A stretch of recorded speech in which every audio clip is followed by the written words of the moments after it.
Hi guys, and welcome to the R&T show. The purpose of this platform is to give you and I the opportunity to share our stories, own our identity, and our truth. This is a cozy space to connect, laugh, and celebrate ourselves. So get comfortable. On each episode, we bring you real, unfiltered conversations that aim to change your view of the world. Hi guys, welcome to the R&T show. I am Rachel Pastor, your host tonight. You are Tina Charma, your host tonight. Okay? There's some tension in the house. Of the R&T show today, we're talking about identity crisis. The reason why I want to speak about this is I feel like as foreigners we've had an identity crisis because first of all, number one, we're foreigners, we don't belong here. We have a lot of like differences in culture, and then also sometimes we want to fit in to just sort of like be able to make friends and everything like that.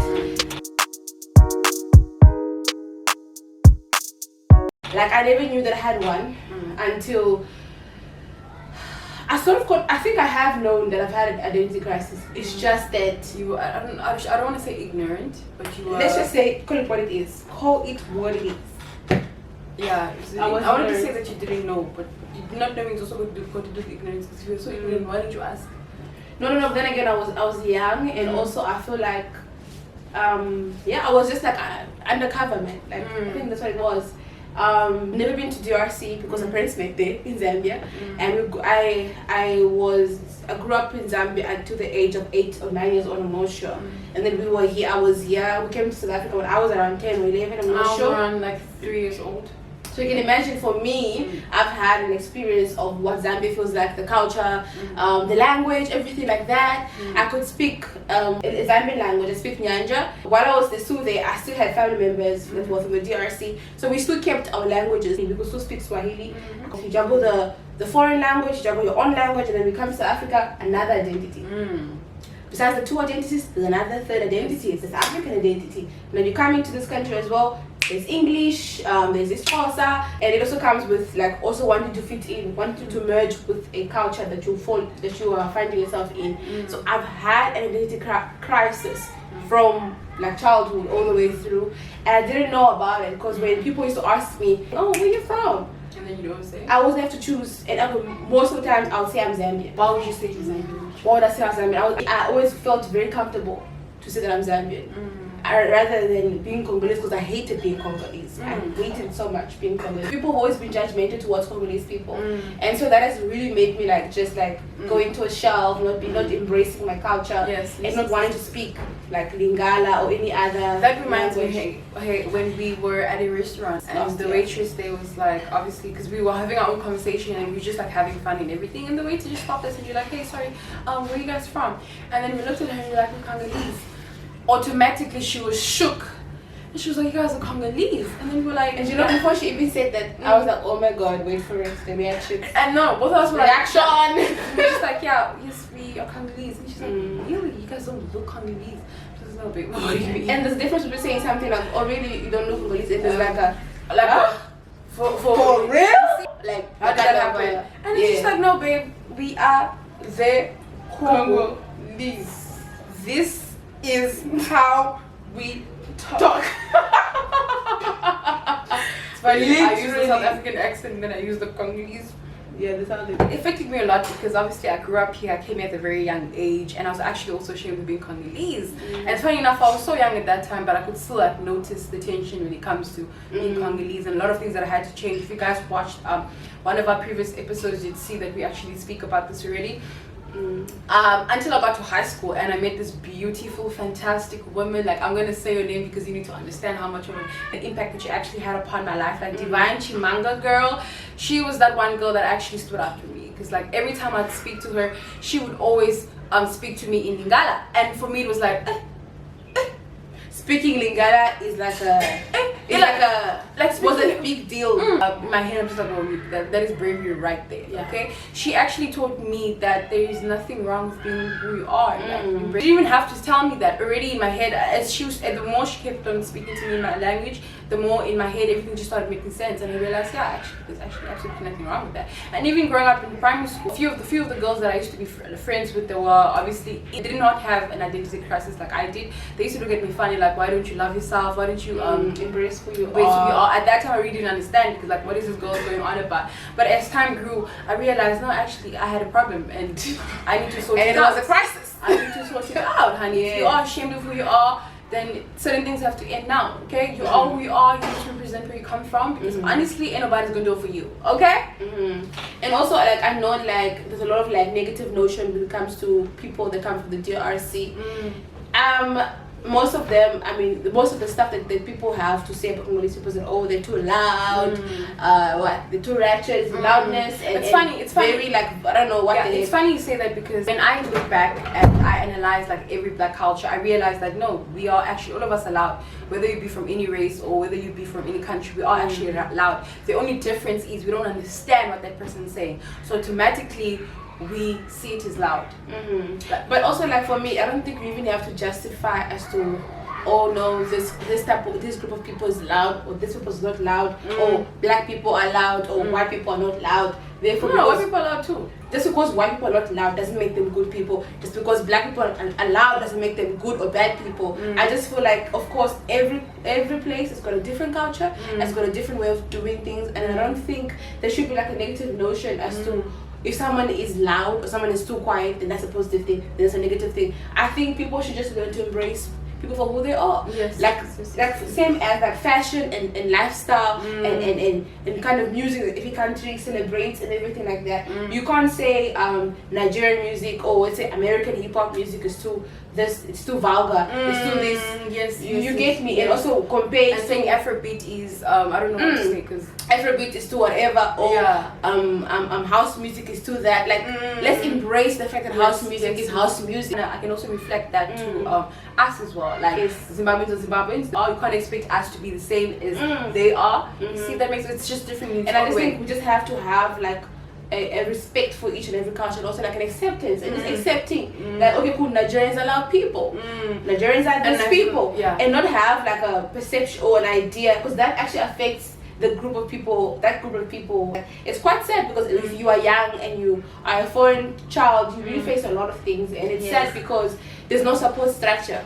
Your parents don't know what you're going through. They have other things to worry about. You are just sent off to school and you have all these insecurities and everything like that, and you are facing it all on your own. To top it off, you have people telling you Congolese is bad, you can't speak your language because it sounds gibberish. But like every language sounds foreign because you don't understand it. The more you understand it, the more it's gonna make sense. Right. Like I remember when I used to watch Korean movies and I couldn't understand a word, but as time grew, the words started making sense to me, and I used to love watching Korean movies. But when people would come into the house and be like, bro, what are you watching? What are you listening to? And they would laugh at the words, but it's not funny to me anymore because I watch it and I try my best to actually understand it. The way the kind of dramas that they play, it's so like childish and playful, and it's different. Yes, it's different from us, and that's how they are. So you can't be like judging on this people, this super that. It is their culture. The same way we respect like Indians and their Bollywood and what they stand for. People are loud. Well. Yeah, like if I mean, I also feel like with identity crisis, the more you realize that you can't hide who you are, your identity. You have to embrace it, and your identity is not meant to be hidden. You are Congolese for a reason. You are Zambian for a reason. You're South African for a reason. Embrace who you are. I mean, today, who would have thought that house music will be celebrated all around the world? Afrobeats was always been trending in Africa. Afrobeats was like the #1 thing. Today we've got house music trending. I mean, of course, when we came to South Africa, I used to watch Jigga Majika. Oh my god, I never understood the dances, I never understood the songs. It didn't make sense to me. But guess what? The more and more you like accustom yourself to this house music, to the dances, you actually understand the culture. You're like, oh my god, it makes sense. Like music is beautiful. You get to appreciate what that specific sound for what it is. You see? And like it just takes that, like for us to all realize that people are the same people, and it's beautiful that we've got different cultures. And so if you are young and you're still in primary school, high school, whatever, and you are not from South Africa, you are not from whatever country, and you feel out of place because you want to fit in, or because your country is not like the best on the planet, or don't feel like you don't belong. So yes, guys, just embrace who you are. Speak your languages if you have to speak your languages. Don't feel ashamed about it. Don't feel like, you know what, this I'm not belonging. No, babe, embrace your stuff. Okay, embrace who you are.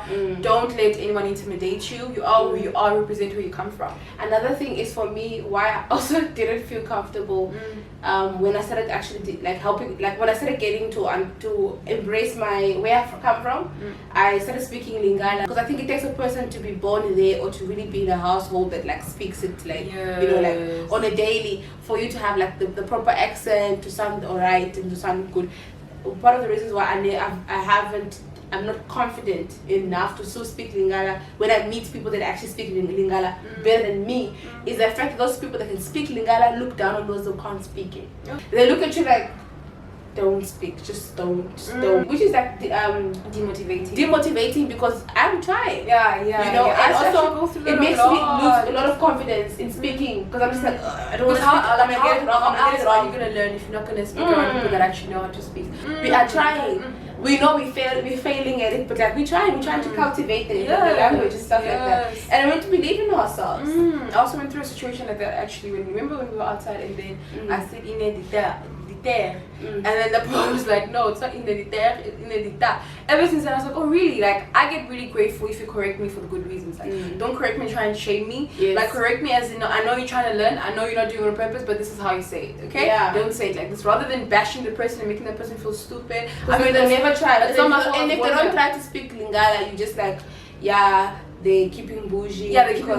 Because they're ashamed. Sometimes it's not that you're ashamed, it's that you're uncomfortable because you know that you're gonna get judged. Even me sometimes I get really uncomfortable to speak, especially to elderly people that I'm not familiar with. I get really shy to speak because I know I'm gonna make a mistake, and then when I make a mistake I just get so nervous. I get really nervous when I'm speaking to someone that speaks fluent Lingala because I know I'm gonna make a mistake, and then I just rather speak in English because that's just gonna help me and help that person as well.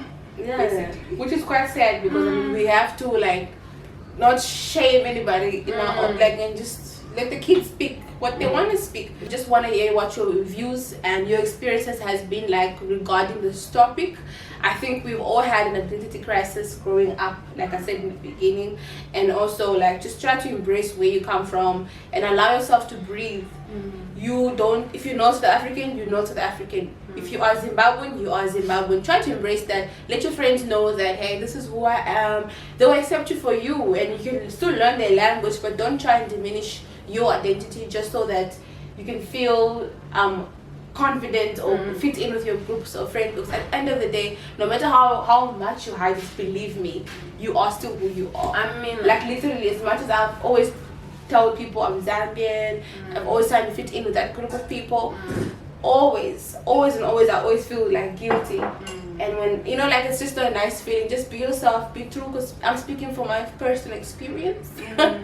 And embrace it. And for those Congolese people that are fluent in speaking Lingala, give us a chance. French, give us a chance to breathe, because we're also catching up. Not everyone comes from the DRC. No, not everyone has the privilege of like speaking Lingala. Yes, in a household, especially in a household that we don't. Even French, I don't speak French. I'm not ashamed. And there's this thing about being ashamed if you can't speak proper French.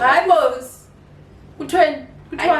What is this? Which one? Not everybody speaks French except it. I mean, don't look down on those people who, are you Congolese? What do you speak? Like literally, there's those people who do that in the Congolese community. It's so bad. Like for instance, like if you're Congolese, you are expected to speak Lingala and French. The others are the and French fluently. If you speak French fluently, you're gonna get even more respect. Yes, which is quite sad because like it's not just French and Lingala that's like the top languages in the DRC. There's Swahili, there's Chiluba, there's Kikongo, there is what's the other ones? There's a lot of them. I don't even know all of them. But like people always tend to look down on people. If like I met this other girl, when she realized I was Congolese, she's like, oh okay, so you're Congolese? I'm like, yes, I'm Congolese. And then she's like, oh, where are you from? She even gave me options. Oh, are you from the Kinshasa or Lubumbashi? I'm just like, Lubumbashi. Her face switched. Because apparently Kinshasa is like Cape Town. Lubumbashi is like, let's say, Joburg.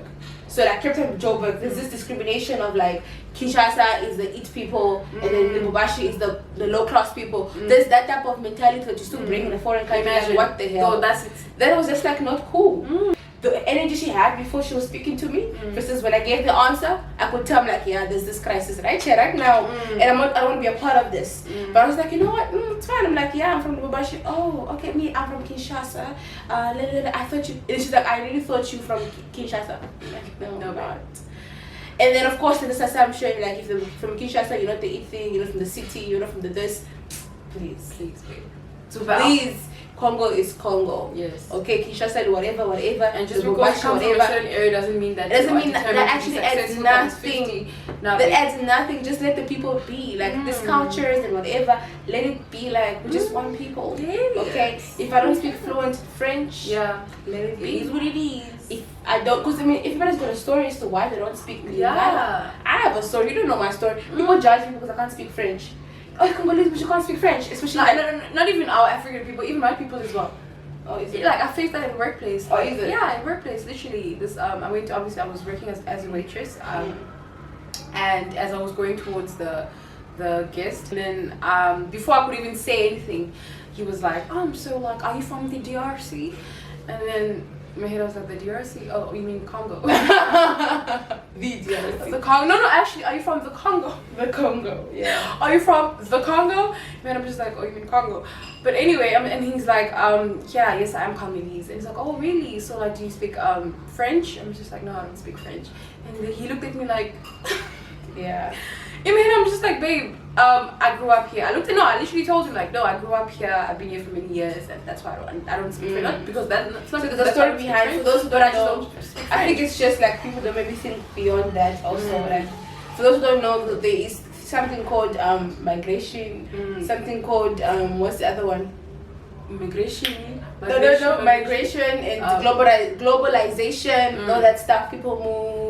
Yeah. People don't, like that kind of thing. These things do happen. So if there's a Congolese person that you know that's a friend that can't speak French, please don't understand. Yeah, not everybody was born there. It is what and it is.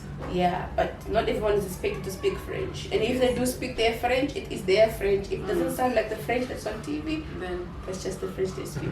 I'm now confident. Now when somebody asks me, I don't say I'm Zambian. I proudly stand and say I'm Congolese. Perianas. Anyways, thank you guys so much for watching this video.